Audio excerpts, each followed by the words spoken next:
Hello friends, welcome back to Prince Rajesh's free English class. If you are watching the video for the first time, please subscribe the channel and enable the bell button next to it.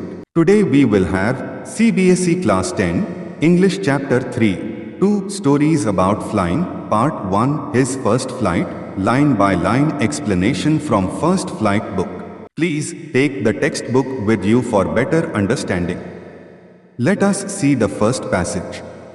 The young seagull was alone on his ledge. His two brothers and his sister had already flown away the day before. He had been afraid to fly with them. Somehow when he had taken a little run forward to the brink of the ledge and attempted to flap his wings, he became afraid.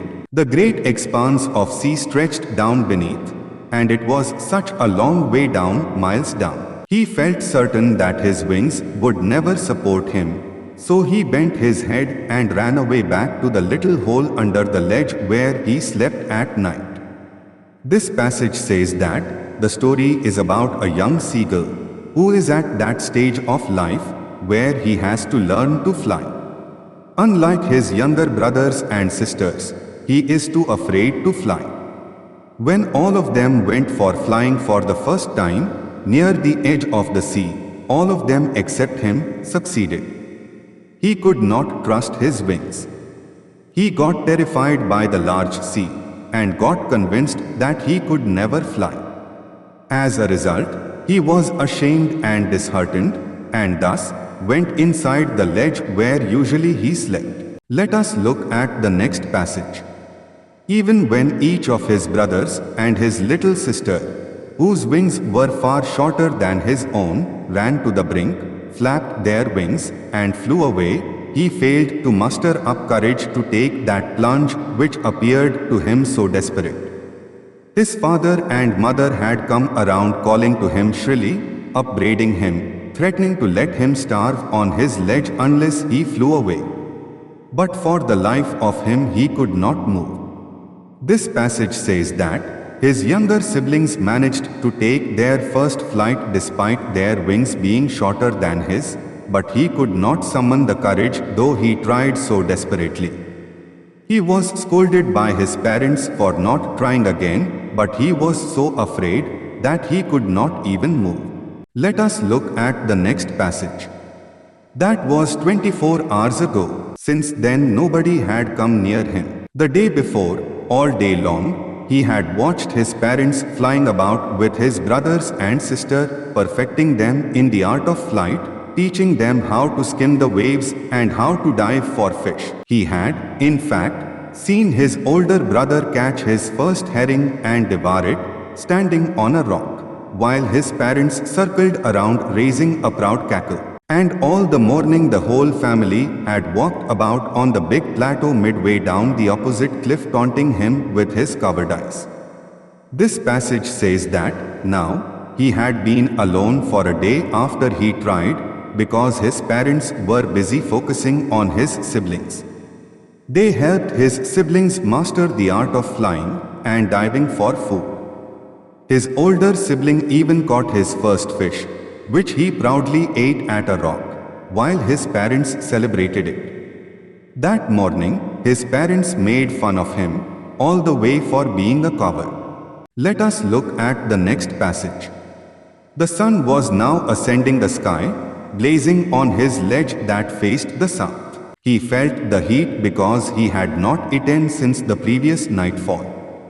He stepped slowly out to the brink of the ledge, and standing on one leg with the other leg hidden under his wing, he closed one eye, then the other, and pretended to be falling asleep. Still they took no notice of him.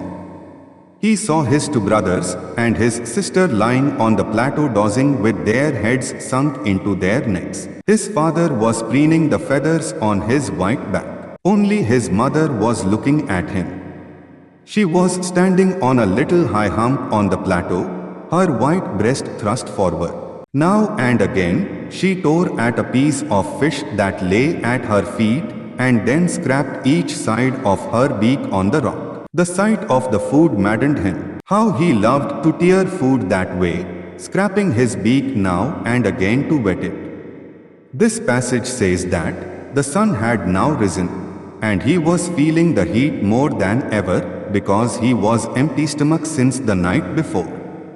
He stepped out of his ledge and pretended to sleep on one leg to gain the attention of his family. Still, no one noticed him. His siblings were sleeping, his father was cleaning his feathers with his beak, and his mother was standing on another plateau eating fish while she noticed him. The seagull got mad on seeing the fish because he was very hungry. He loved to tear away fish and scrape his beak now and then. Let us look at the next passage.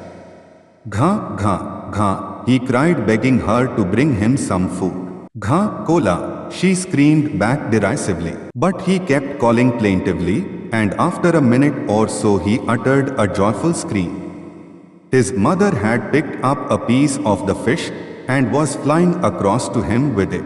He leaned out eagerly, tapping the rock with his feet, trying to get nearer to her as she flew across. But when she was just opposite to him, she halted, her wings motionless, the piece of fish in her beak almost within reach of his beak. He waited a moment in surprise, wondering why she did not come nearer, and then, maddened by hunger, he dived at the fish. This passage says that he cried in hunger to his mom, while his mother screamed back angrily, but he kept crying, which soon turned into a joyful scream at the sight of his mother flying towards him with the piece of fish. He got excited as she came nearer, and thus leaned forward. Suddenly, she stopped not too far from him. Out of excitement and hunger, he dived at the fish without realizing for a moment that he was afraid to fly. Let us look at the next passage. With a loud scream, he fell outwards and downwards into space. Then a monstrous terror seized him, and his heart stood still. He could hear nothing, but it only lasted a minute. The next moment he felt his wings spread outwards. The wind rushed against his breast feathers, then under his stomach, and against his wings. He could feel the tips of his wings cutting through the air. He was not falling headlong now. He was soaring gradually downwards and outwards. He was no longer afraid. He just felt a bit dizzy. Then he flapped his wings once, and he soared upwards. Gha, gha, gha, gha, gha, gha, gha, kola. His mother swooped past him, her wings making a loud noise. He answered her with another scream. Then his father flew over him screaming. He saw his two brothers and his sister flying around him, curveting and banking and soaring and diving. This passage says that he got so excited that he fell as soon as he tried. For a moment, he was in shock and stood still out of terror. All this lasted only for a moment, and soon his feathers opened as he flew. He could feel the wind against his breast feathers, stomach and his wings. He could feel himself cutting through the air. He was not afraid anymore. He was just a bit nervous, but then his mother accompanied him. The whole family screamed out of excitement, thus celebrating his victory over fear. Let us look at the next passage.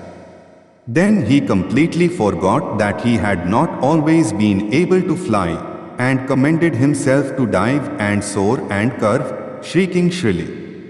He was near the sea now, flying straight over it, facing straight out over the ocean. He saw a vast green sea beneath him, with little ridges moving over it, and he turned his beak sideways and cawed amusedly. This passage says that once he overcame his fear, he forgot that he was once afraid of it. He did all those things he once feared. He flew straight over the sea and could see the greenery and the mountains beneath him. He screamed out of joy as he enjoyed the victory.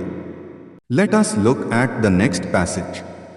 His parents and his brothers and sister had landed on this green flooring ahead of him. They were beckoning to him, calling shrilly. He dropped his legs to stand on the green sea. His legs sunk into it. He screamed with fright and attempted to rise again, flapping his wings. But he was tired and weak with hunger, and he could not rise, exhausted by the strange exercise. His feet sunk into the green sea, and then his belly touched it, and he sunk no farther. He was floating on it, and around him his family was screaming, praising him, and their beaks were offering him scraps of dogfish. He had made his first flight. This passage says that, when he landed, his family landed along with him as a gesture that they were proud. They were screaming and shouting in excitement in their high-pitched voices. He then went into the sea where at first, he got scared and thus panicked. He tried escaping but got tired and weak because of hunger. Thus, when he calmed down, he started floating in the sea he was once afraid of. His family was celebrating in excitement and offered him food as praise. Finally, he had overcome his fear and had made his first flight. Thank you so much for watching. I will be back with the part 2, Black Aeroplane.